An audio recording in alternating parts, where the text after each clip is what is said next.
Here I am again in living stereo. Okay, welcome to Godlesspanther's new Satanic Panic series, part 1. This is based on my old Satanic Panic series that I did about 3 years ago. The original series can be seen on my old channel. I'll leave a link in the description. What I intended to do with this new series is to include more information and newer information. The Satanic Panic was a cultural phenomenon. It started in the 1970s and went on through the early 1990s when it finally drifted out of the public lexicon.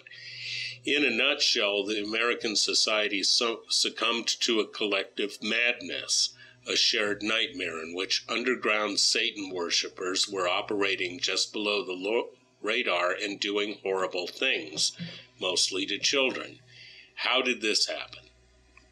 Let's start with the culture from which the Satanic Panic emerged. This would be the fundamentalist evangelical Christian subculture. This is a subculture in the truest sense of the term. They are largely isolated from mainstream society in that there is a control of information. They have their own books, movies, schools, music, and legends. Part of the ideology of this subculture is the belief that all things worldly are of Satan. Thus, they avoid information that comes from mainstream culture. The result is that they are able to stay steeped in a fantasy world in which their imaginations can be seen as reality. But this imaginary world is not completely contained. At times, the insanity of this subculture can spill over into mainstream society. There is no better example of this than the Satanic Panic era. So how did this happen? Let's start with the propaganda of the fundy subculture. We'll start with the religious tract, that which is intended to send their messages into the culture at large. Now, one can't really talk about religious tracts without talking about Jack Chick. As most of us know, Chick Publications is by far the largest and longest-running publisher of religious tracts. Chick created his first tract in 1960. Today there are hundreds of different Chick tracts. They are distributed worldwide and translated into many different languages. There is even a movie about Jack Chick called God's Cartoonists. If you haven't seen it, it is on YouTube. I recommend it. To understand what the religious tract is intended to do, we have to look at the culture that it is targeted at. Remember, I keep saying this, the important question when analyzing propaganda: who is this for? On the surface, one might guess that tracts are intended to convert the recipient of the item. No. The bizarre little booklets are so divorced from mainstream culture and reality itself, they can't be taken seriously by someone who doesn't already buy into the belief system. Part of the evangelical Christian doctrine is to spread the word, to deliver the gospel to as many people as possible. This is a very difficult thing for many people to do. The religious tract enables people to deliver the message, thus comply with the evangelical doctrine without having to talk to strangers face to face. The result is that we find these fundy funnies lying around in public places. I have found them in post offices, bus stops, telephone booths, restrooms, waiting rooms, etc. To his credit, Jack Chick is good at creating a narrative within 20 or so little pages of cartoons. He sets the scene, there is a pivotal incident, and then the conclusion, which is invariably, you better accept Jesus into your heart or else. I'm going to focus on one tract in particular, one that comes with a good story behind it, and one that demonstrates how superstitions of the evangelical subculture leak into mainstream society. This is Dark Dungeons from 1984. Chick sets the scene with a group of folks playing Dark Dungeons, which of course is based on Dungeons and Dragons. Right away, we have the action. Marcy's character dies, and Debbie's character is raised to the 8th level. Debbie is introduced to a witch's coven in order to learn the real magic behind the game. Debbie becomes so consumed with this real magic that she ignores Marcy's cries for help. Marcy hangs herself because she can't beat deal with being thrown out of the game. Debbie has an awakening and is introduced to chick brand Christianity. Debbie reprints, and the tract ends happily with a good old-fashioned book burning. And now for the true story that this cartoon is based on.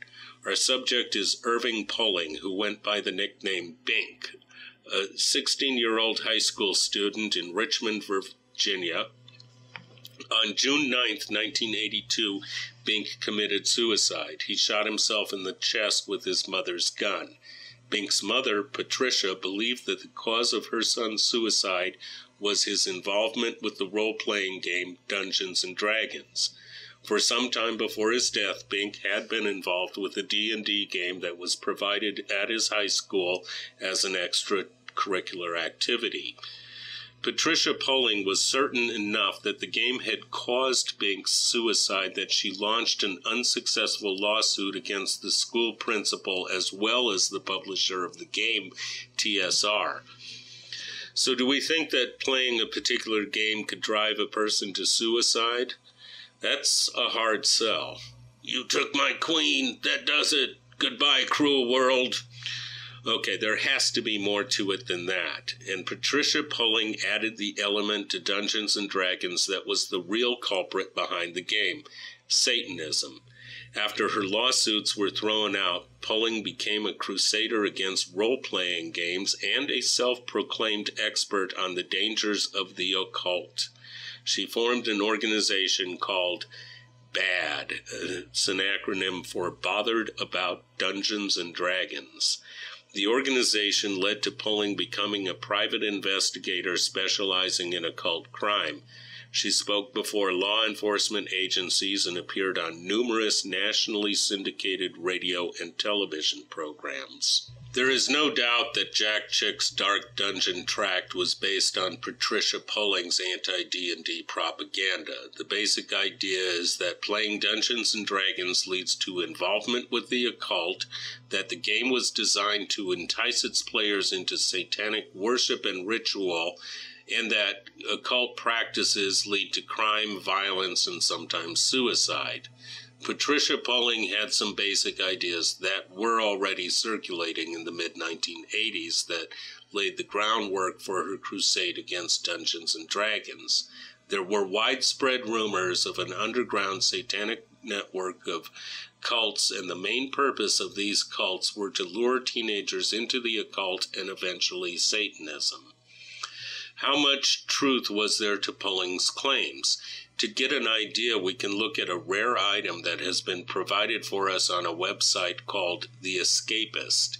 The author of this site managed to procure a booklet written by Patricia Pulling for the purpose of distribution to educators, librarians, pastors, police, and parents, as it says on the cover.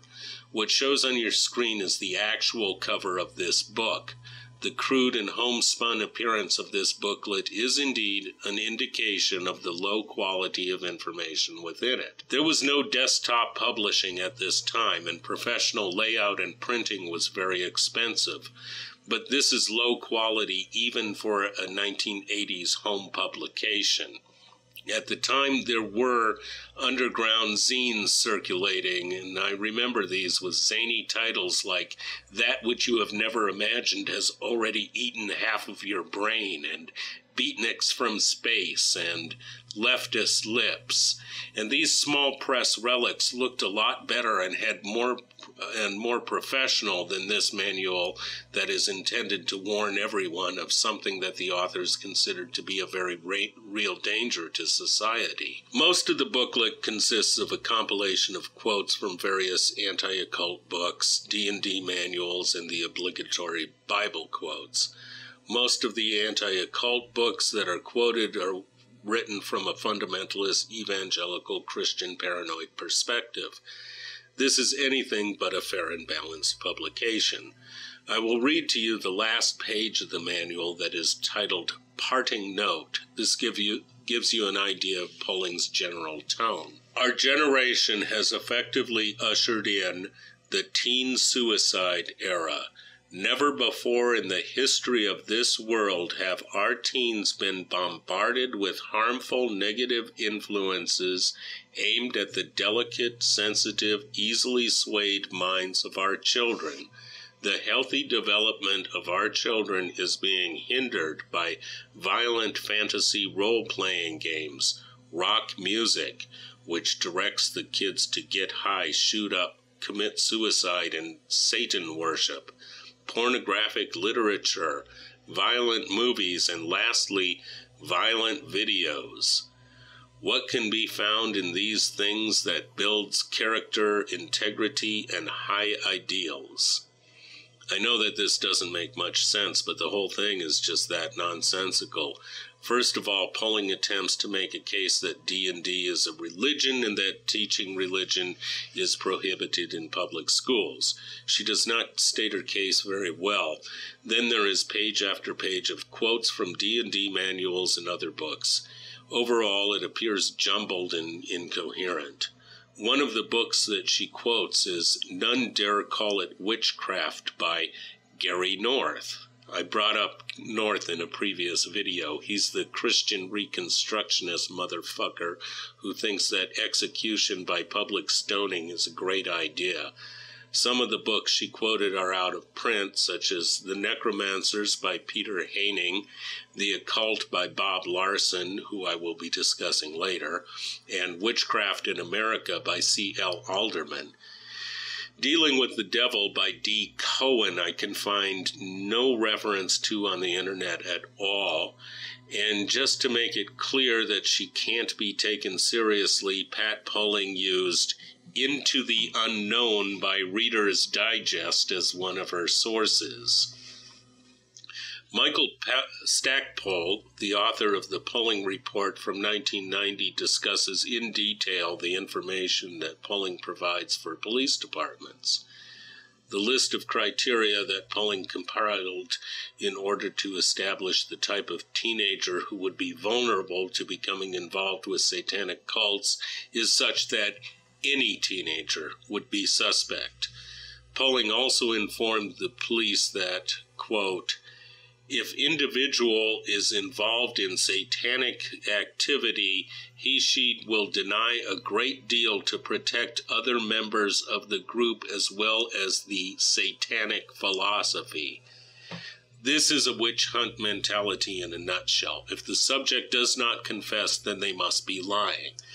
Then there is a list of questions which the investigator is urged to grill the subject about her involvement with D&D. Questions such as, who is the dungeon master? What is the name of your character? What type of character, etc.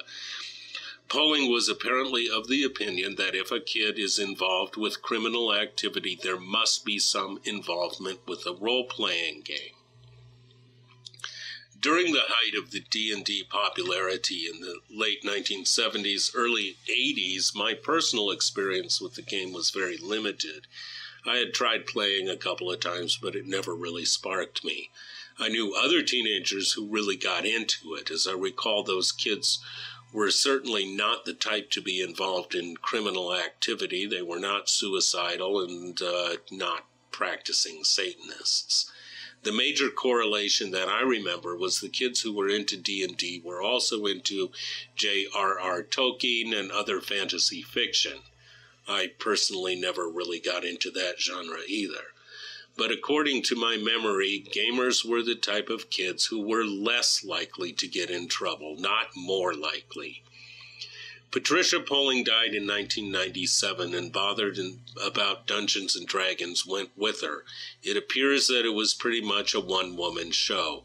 This is not to say that nobody took her seriously. Some people, including professionals in law enforcement, psychology, and criminology, were willing to believe Poling.